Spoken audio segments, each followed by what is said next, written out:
Funeral service, assalamu alaikum. When did Mummy die? Last night. Before 12 o'clock or after 12 o'clock? On call year-round, 24/7 is Taslim Funerals. The thing is, it don't take 5 hours to dig a grave. The team is responsible for ensuring that Islam's dead are buried according to Muslim law. What upsets me is when they come in and go, we don't want a white driver. It's no easy job. Literally, we've got exactly 1 hour to get that body back. Muslims believe their dead should be buried as quickly as possible. No, what you want to bury today? I don't know that you can bury today. We'll have to see. That means Taslims are always under pressure to get the dead 6 feet under.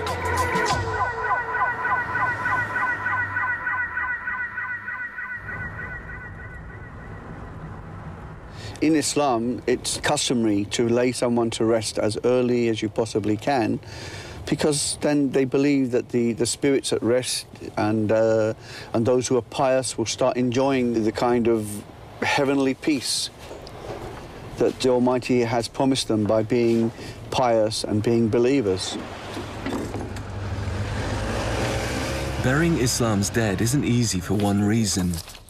The UK's legal requirements for dealing with the dead doesn't always move at the fast pace Muslims demand. And I know what he's going to say. He's going to get really upset because he'll want to do it now, and he can't do it now. Today's a common occurrence. A family getting frustrated with not being able to bury their loved one who died in a car crash.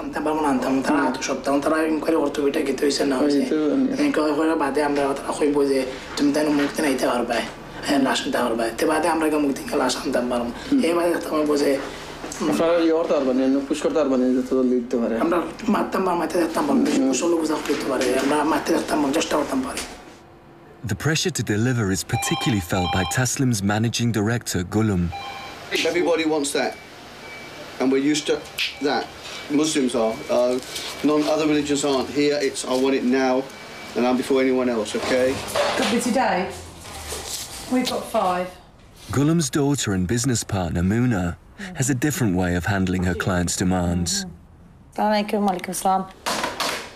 You see what it's like here. It can be a complete nut house. Everyone's laughing and joking, and then somebody will walk in and go, my mum's dead, and, you know, and then they're just, you know, and you literally have to stop smiling, stop laughing, put your chocolates away in the drawer and sit there and go, that's really terrible, and OK, let me try and help you out here. And then you turn around and go, well, you have to get paperwork, and you have to do this, and you start putting stops in their way, and in their mind, they just sat there and thought, oh, right, mum's dead, we'll just bury today. They don't know. Why would they know they have to register a death? Why would they know that there's a load of rules and red tape? I need to get that book from him. Abu? Did you speak to that family? Oh, sorry. It's not written in stone that it has to be done immediately, although it's done immediately in most Muslim countries, and a lot of it is done by the families themselves, and therefore they have no problems. They dig the grave themselves, there's no registration to be done, there's no coroners, there's no undertakers involved, there's no coffin. Usually it's communally owned cemetery space, especially if they come from villages, and it's not a problem. But, you know, in the hustle-bustle of the Western world, it can be, you have to wait 3, 4, 5 days.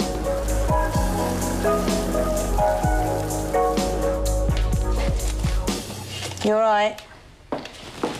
Yeah. Yeah?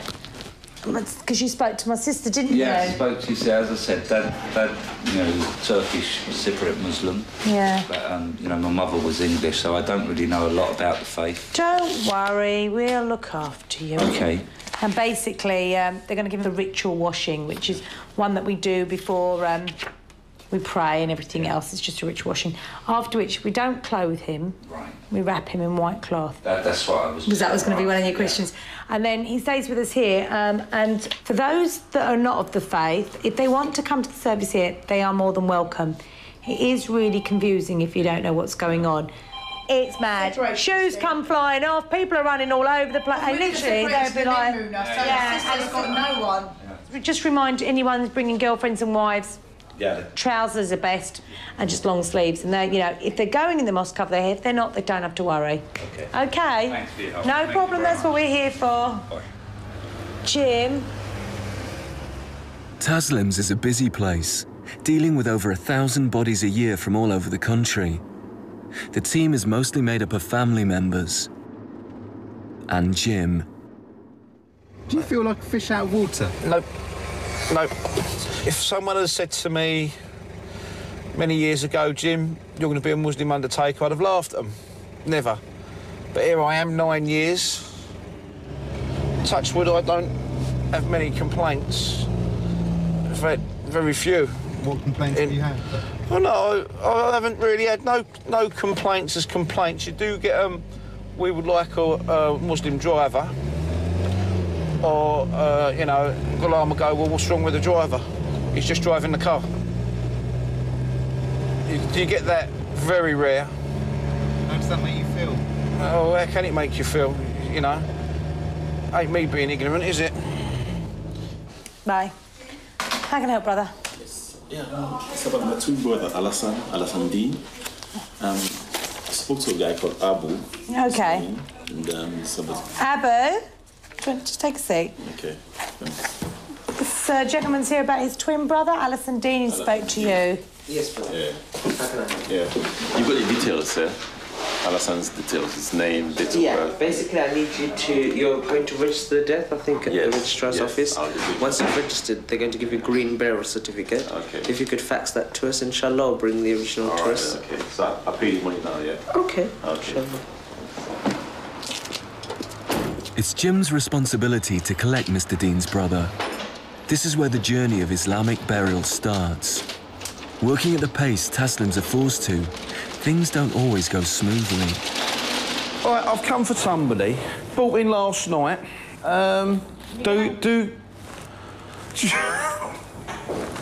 Is it? I'm sure it's... Dean. I'm sure it is. Where's my main man? What's it? Alcina Dean, isn't it? Sorry? What's the name? Yes, Mr. Dean. Dean. L.C. Dean. Yeah, hang on. Do you want me to just quickly... No, just tell me roughly. It's, L.C. Dean, yeah. Thank you. Right. Sounds like 2 syllables. Easy. Brother, which name and address do you want the invoice sent? Al-Hussein. Al-Hussein? Yeah. I need to speak to Subramani. They need to give us some money as well. Assalamu alaikum. Brother, it's Muna here. It's 500. 500, okay.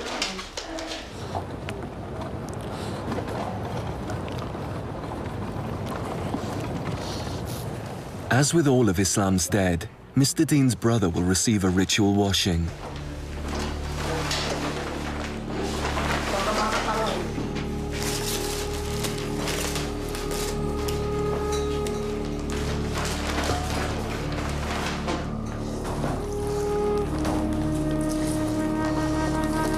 Sometimes when the people die, they go through so much pain.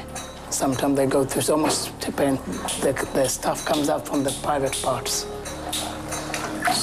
So we have to clean them up, because when we pray, we're praying in front of the God.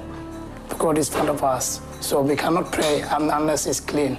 So that's the situation. We have to clean the body first, and then we have to do the prayers.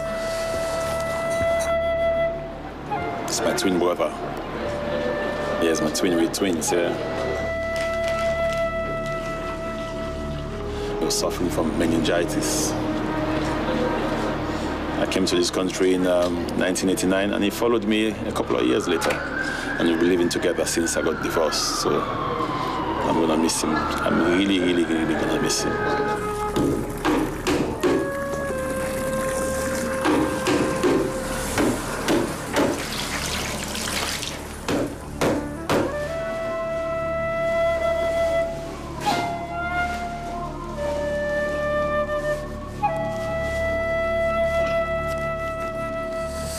Yeah, Fizo. All right, Fizo. Fizo. Okay. Fizo, that's what God say, yeah? This is the will of God, Fizo. And you're leaving me behind, Fizo. Yeah, Fizo.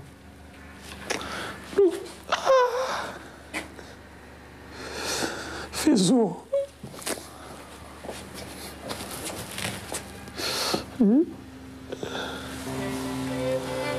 Fizo.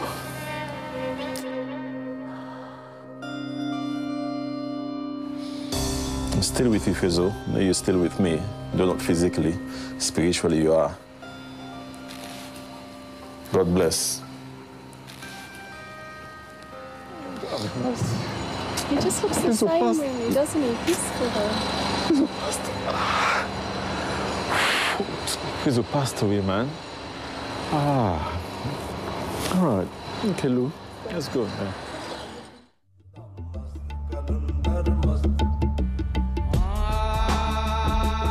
Midday prayers.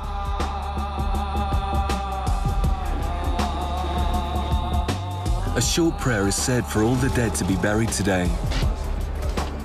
I don't think this would happen in a normal funeral home where you have actually 6 funerals going on at the same time. I think the most we've ever done is, I think, 15 from here at one go. Oh, I'm all right, but it's so quick, it's so impersonal, it's bang, it's got to be done. I'll talk to you in a minute, all right? Thanks for coming, guys. We was a mixed-race family. My mother was English, so, you know, I had to go by what my father's wishes was, so that's what I've done. So is it all a bit new for you? It is. I mean, never been to mosque in my life. Are you happy, man? You happy? Okay. Thank you. I'll sit like this. The prayers are about to finish now, after which it will seem like chaos and mayhem out there. All the bodies now have to be taken for burial. It can be a confusing time for anyone, particularly those not acquainted with the faith. I've just got to wait and then tell us what to do. I can see women coming out, but I don't know if this is it, man. I don't know what's happening. Now, a lot of people actually just view, regardless, they might not be here for a funeral, but they just want to check that they don't know him, it's not a neighbour from home, or, oh yeah, I know him, I used to see him in the halal butchers or whatever. So a lot of people just are being nosy. Oh, this is the other one. That's another one. That's not our one, that's not our one. Go over this way, bro. It's not, no, go over this way. Give me your hand, please. Can some brothers give me a hand? This is not a Bengali man. What's the name of your last? Okay. Sit down, Terence. Okay. It's not this one. Don't lift from the handles, lift from underneath. Again, I've come from Bristol to see this man, and I was like, he's not Bengali, he's Bosnian, are you sure? No, I've come from Bristol, and I said, what's his name? I went, no, he's over there. It's like, no one knows where anyone is. Onto your shoulder. Go on, I've got it. Go on, I've got it. It looks horrific, I suppose, to someone of another faith, where the day and the time is all about them and their family, because here it isn't. But it's just how death is treated in Islam. It's just an everyday part of life, and it isn't really personalised.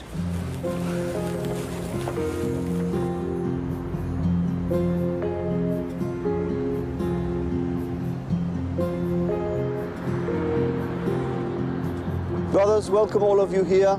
Thank you for coming today for our brother, to show you love him, show you miss him, and pray for his soul. Brothers, we have to remember that he is not an old man, he is a young man who has gone.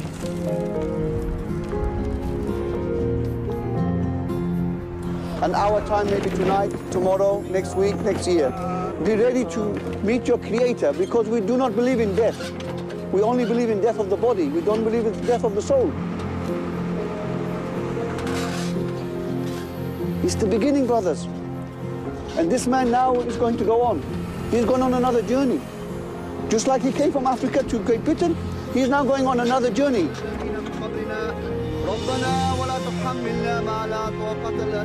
Because he had a reason to be here, he did that reason, now Allah has taken him. And we can't question that.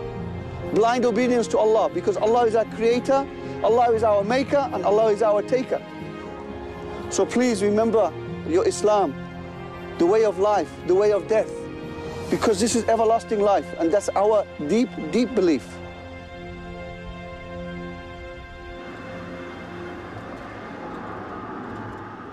Disposal of a body is a carcass as far as Islam is concerned. The spirit, the character of the person who's died is what's important. We're just putting that person in a hole to stop it from smelling. And it's going to decompose. And that's why in Saudi Arabia and other Muslim countries, they reuse the grave again after 4 to 8 or 10 years. The majority of Taslim's funerals are at cemeteries which deal exclusively with Muslims. Jimmy and that lot's gone over to the other cemetery. Jimmy who? Catchpole and that. If anybody went over to the other one, because there's another wood range road across the road. I didn't know. Yeah. I didn't know. This is the Muslim one, that's the English one over there. Just by so the Army and Navy stuff. So, right, I didn't know. I don't know. Where do we have to go? In front side? You want us to? Okay. We've got to go round here. It says stand in front of the car, don't stand in front of the car. Muslim cemeteries reflect the belief that relatives should physically take part in the act of burying their loved ones. That doesn't just mean carrying the coffin. If you start to fill in the grave, I mean, what you can do is just use your hands or the shovels. Inshallah. Give me that big one.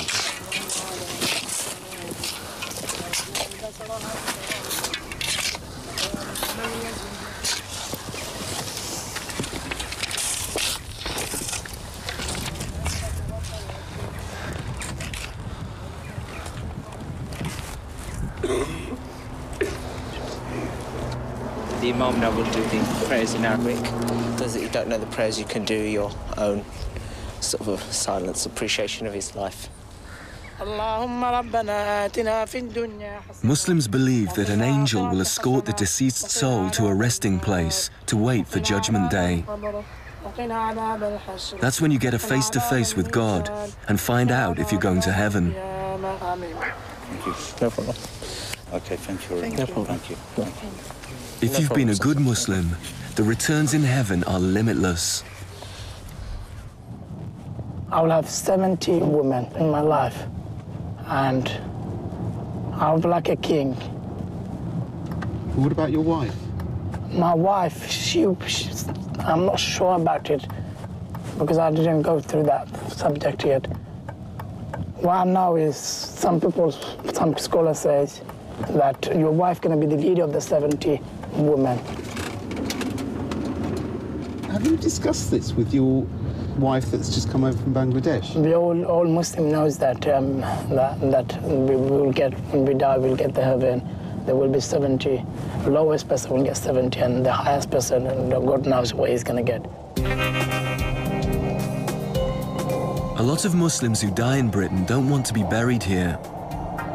The most important thing is you fax me the death certificate so I can get this out of England. If the licence isn't issued in time, then we can't get on that Saturday flight. So mainly first-generation immigrants. They want to go home. OK then, thank them. Right, what do you want? Where you going? Sugar shop. Almost a fifth of Taslim's work is seeing that these dying wishes become a reality.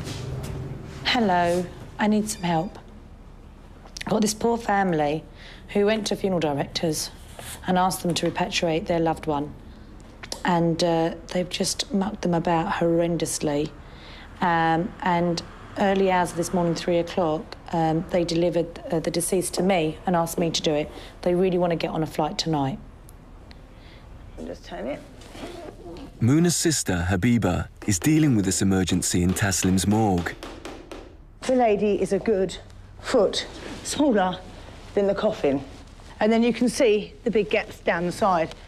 It's not a comfortable way for a deceased person to travel. It should be a much smaller coffin. Not that the lady should be snug against it and crammed in, but you should be just there. There shouldn't be this large amount of room where the person in there can move about during transit. There's nothing worse than getting to wherever your destination is, taking off the coffin lid and finding your loved one's head not on the pillow, but right down at the foot of the coffin. It's not right. We had to make our own arrangements, like to cushion her properly. We went there, and you know what he said to us? Call home, get someone to bring some pillows. And we looked at each other. Do you know what the biggest problem with this country in terms of funeral directing, and it's something that we've spoken to other funeral directors about, is there's no actual board that controls who becomes a funeral director.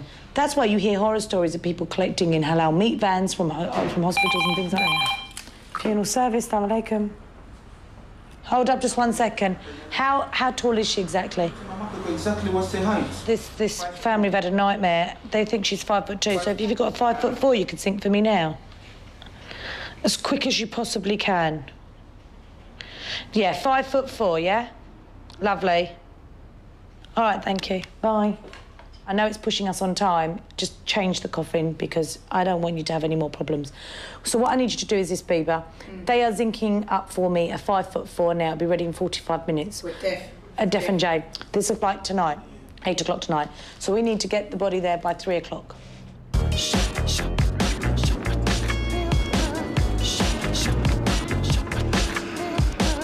I've never seen anything like it in my life. A family had called in that, you know, a lady had passed away, their loved one, and wanted it buried, and it had to be done very quickly. And we're like, yeah, not a problem. And we sent Zaid along with just a normal stretcher like we usually did. And the hospital staff were quite amazed. They're like, are you here by yourself? And he's like, yeah, of course I am. It's like, OK, this lady's about 37 stone. And Zaid didn't know what to do. We didn't know what to do. You know, there are people out there that are very, very big. And sometimes, you know, the equipment's not made for that. You look at our stretchers and you think, if Muna, God forbid, it's going to happen to all of us, you know, she passed, yes, she'd fit on that. Muna would fit on it. Jim, just about maybe. But any more than Jim, I just think, needs to be slightly wider. Let's go.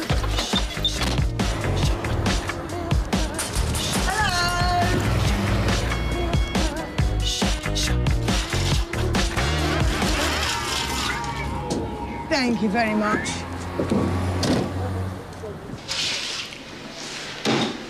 With this coffin, you get an inner lid here, which has a faceplate, so that will go in first, and this will be sealed down to that edge with a glue gun, so it's thermostatically sealed, and then this will be placed on top of it and screwed down.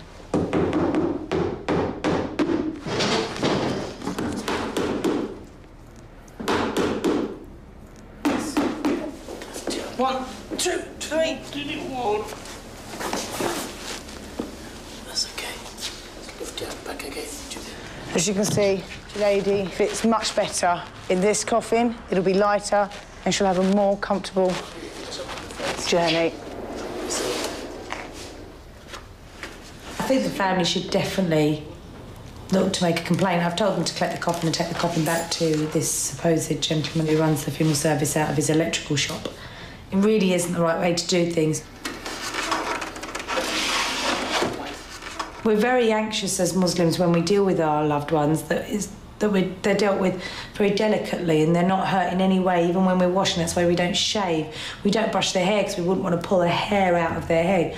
And then you pop the body in a coffin that's far too big, it's going to be thrashed around. I'm absolutely shocked.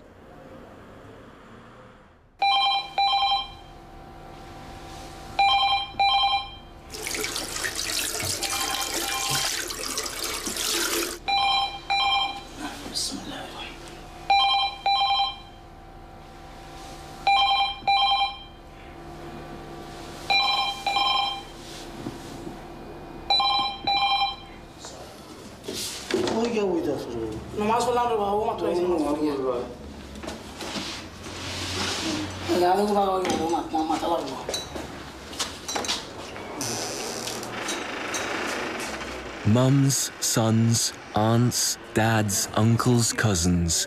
It comes to us all.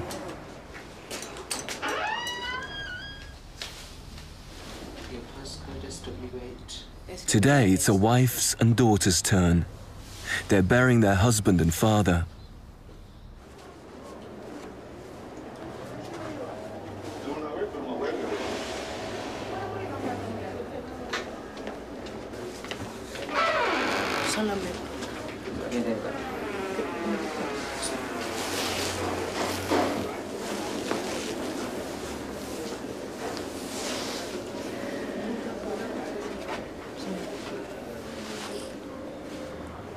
It sort of happened really quick. I mean, the person passed away, I think it was 3 o'clock yesterday afternoon. And they just went, we want a funeral tomorrow. Collected this morning, the family came down and washed at 11 o'clock. And inshallah, person will be buried at Gardens of Peace today. A lot of people handle death differently, and I just think the Malaysian family that we're dealing with now, I mean, especially with the wife of the deceased, I think they're just much more stronger, I believe, as well. For example, they could come down and arrange a funeral, whereas you would find in the Bangladeshi, Pakistani community, the wives are usually at home.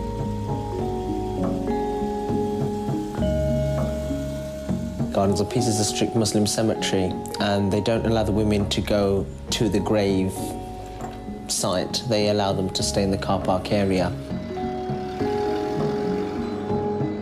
The interment of the deceased is a physical thing. It's always the male members of family and also friends that participate in backfilling, where women don't.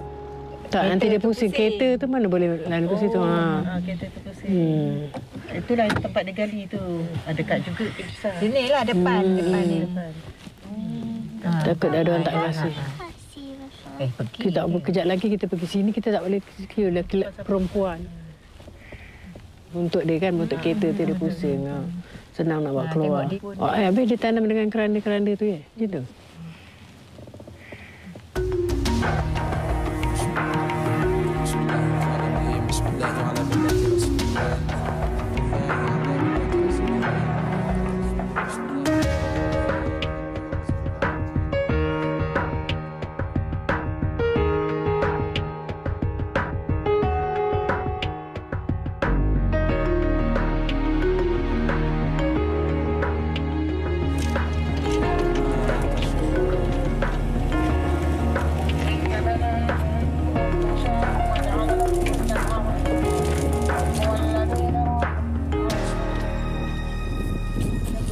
We can call the woman come. Yeah, we will. Yeah, okay. Boleh panggil perempuan dia datang.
The Prophet, peace be upon him, basically said women shouldn't go to funerals. Now you're saying, well, they can. I'm not saying they can, I say it happens. I try and follow as closely I can the rules of Islam. Sometimes I don't because I'm not allowed to by the family. And I sometimes wonder whether I'm sinning. And the Orthodox school will tell you you are. You are encouraging people to do things that are un-Islamic, which the Prophet wouldn't be happy about, i.e. women going to cemeteries, you know. Even being in the presence of women with their hair uncovered is wrong for me. There are so many things that hits me every day. I wonder how much I'm going to be punished when the day of judgment comes along. I don't know, I'm trying to think. Dada, can you go around the office and give it a good clean as well? Dada? Nice and clean. Haroon? Do you get worried when you leave the office? What goes on? Right, now, am I worried about what they're doing back at the office? No.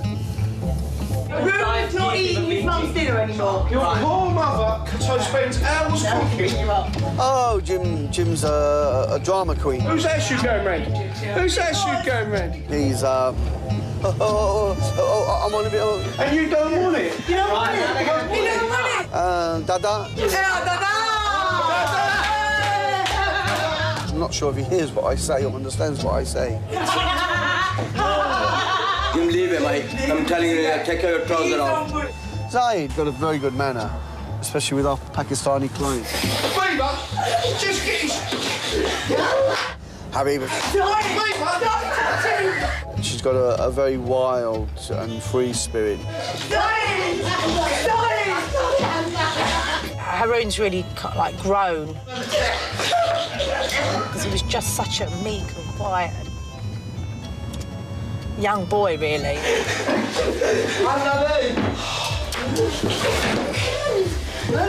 I have total and utter faith in Abu, and the thing is, if Abu was concerned about anything, he'd ring me. Deal with it! Just deal with it!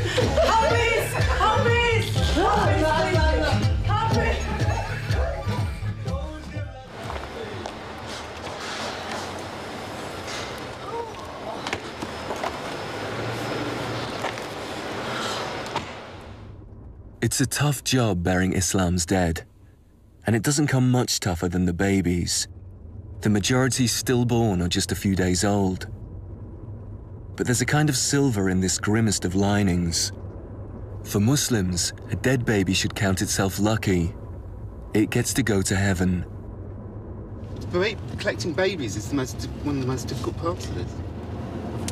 It is, but then as a Muslim, you kind of sit there and think, like, that baby is absolutely gorgeous, and you feel for the parents. But as soon as I looked at her and thought how wonderful and beautiful she was, I thought, this is going to sound awful, but how lucky she is, because, you know, if you have a belief, she goes straight to Jannah, she goes straight to heaven, no questions asked, because she's an angel as she is, you know, no sins and things.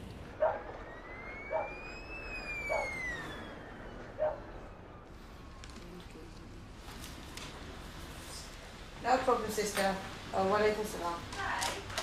My wife was 5 months pregnant, my wife, and the baby died inside. The hospital said they could do it different way, but we're not happy about that. We want to do it our way, you know, Muslim way. He would have been a Muslim if he's alive. So are you happy or are you sad? Yeah, I'm happy because he's untouched, he's unknown to the world. He's going to the heaven.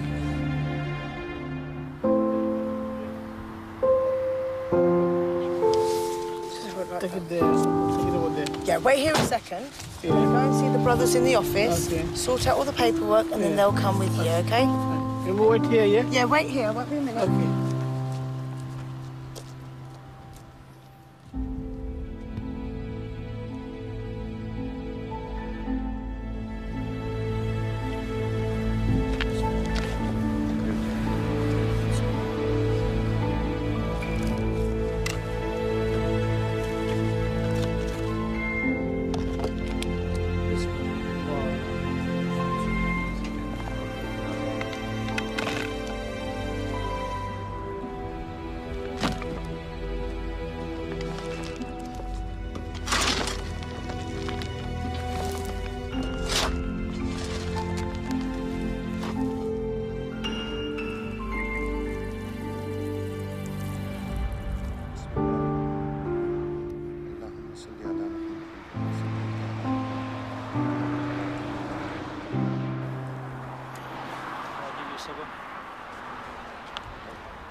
What it is I'm a Muslim funeral director. I have a driver at the hospital who's been there for a good 45 minutes trying to gain access into your mortuary.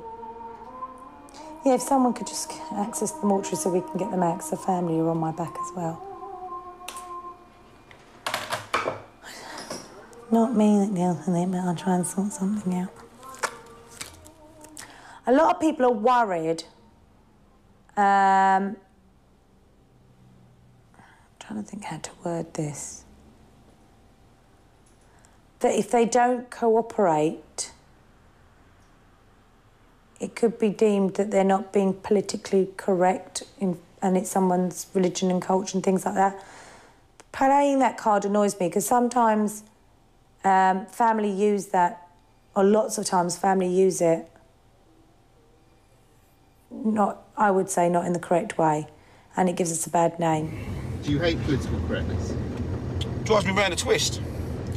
Absolutely drives you round a twist, because if you're going to call a spade, and then you go, no, that's all wrong. How's it all wrong? People can't speak their mind without fear of someone calling them a racist. There used to be a wall, a colour of a wall, called nigger brown. It's on all the knitting patterns. Oh, can't have nigger brown wall now. Oh, no. How about a little gollywog on the jam? What's racist about that? Who makes racism out of that? Well, nigger brown is pretty racist. Yeah, but if that's the colour of the wall, that's the colour of the wall. No, but it's named after yeah, but I know, yeah, but the thing is, for years though, people have been going, okay, all right, so you could call that racist. But how about the gollywog on the jam then? Well, that's a derogatory term of black people. No. Gollywog. God, how many? But people used to have children had rag dolls, didn't they? Gollywogs. Yeah, but it was used as a derogatory. Oh, was it? Well, if they think it's derogatory, then you know what can I say? So how about Snow White and the Seven Dwarfs? We're going to have Snow White and the Seven Persons of restricted height? Yeah? It's like a blackboard. Can't have a blackboard now, got to have a chalkboard. Yeah. But you work at a Muslim funeral parlour, so you've got to have certain sensibilities which are are sympathetic to Muslims. Yeah, but I'm sympathetic to Muslims, and I do the best I can. And I've got quite a few people who know me and whatever. But what upsets me is when they come in and go, we don't want a white driver. Now, I've got feelings, yeah? But it's all right them giving it all the large, but that does happen every now and then. I want a white driver.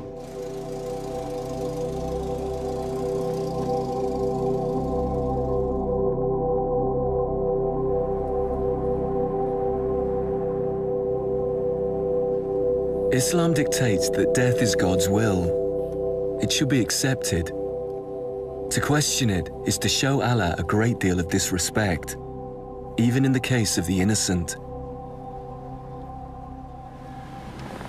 My sister, I've been here for 11 years.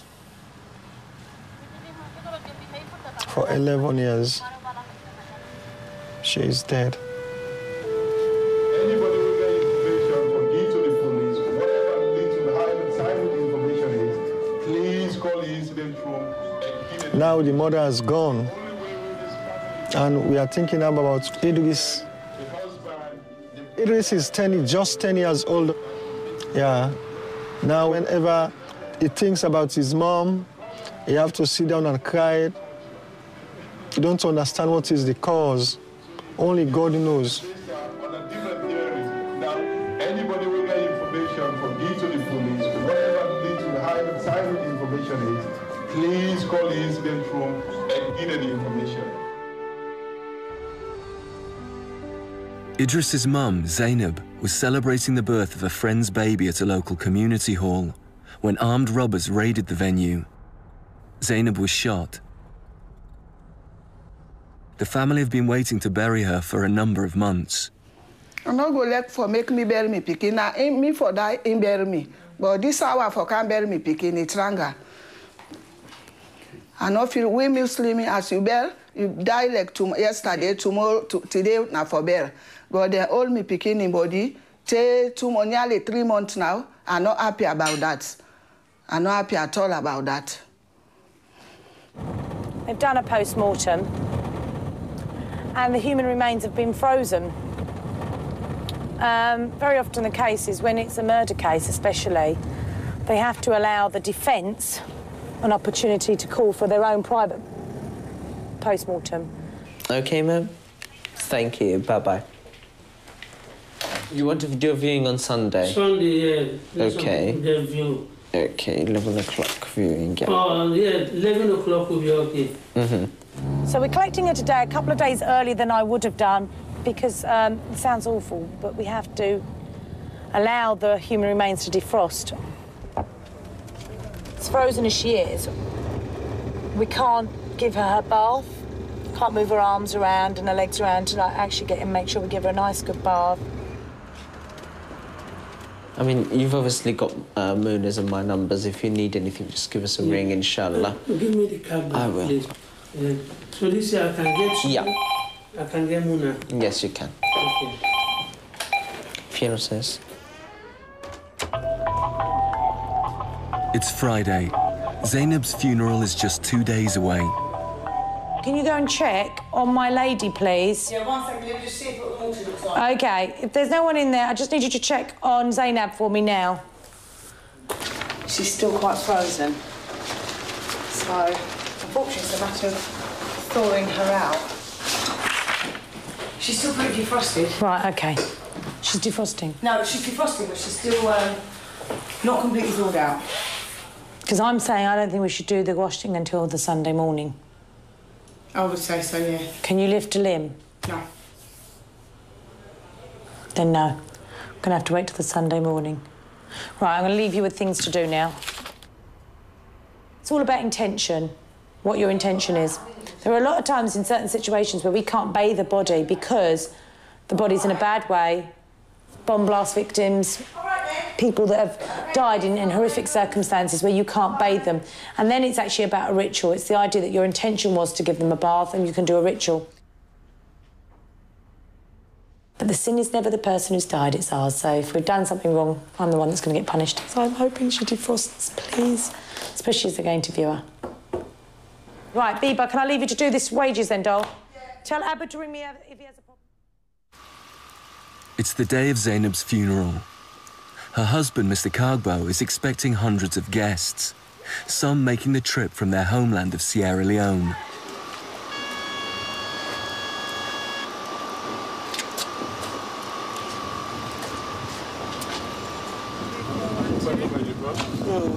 No, two, five. Alaikum salam. Muna, it's Mr. Kagbo. Press. Nobody opened the door. Okay, find it for me, please. Okay. Only 5 minutes more. Okay.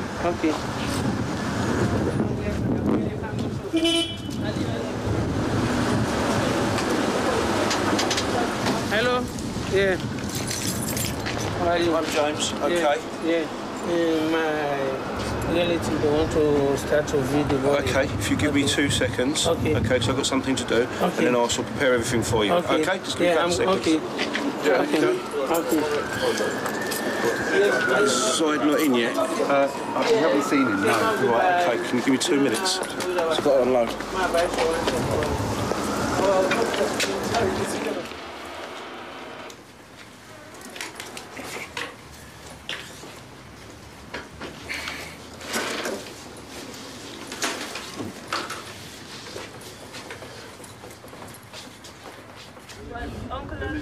Here's side now. Okay. As far as I'm aware, the defrosting went okay because if it wasn't defrosted, the Islamic washing couldn't have taken place.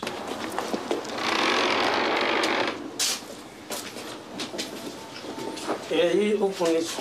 I will put it here.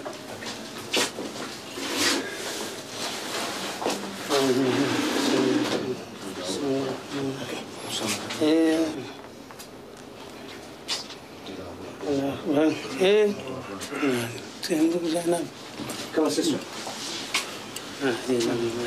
Come inside, please. But I'm only told you, look, all the fat, all the fat, they all look, whatever. Look. That's all, man.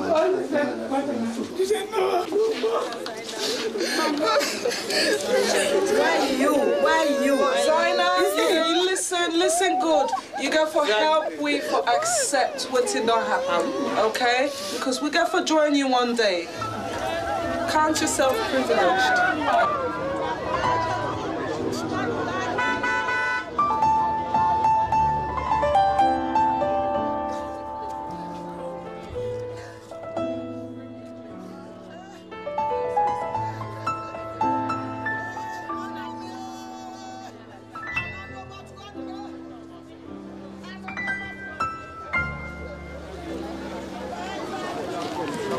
Come forward, please. Come forward. Everybody read Bismillah, millati ala Rasulullah. No. Okay. Give me 1 second. Please, let them make the faces Qibla side.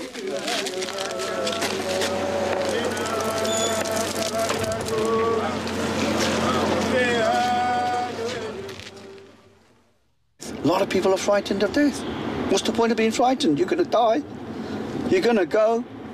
Accept it as part of life. And Muslims do accept it as life because we firmly believe in the hereafter and we know there's something else afterwards. But if you don't believe in something afterwards, you're frightened of death because you think it's the full stop. And believe me, it isn't.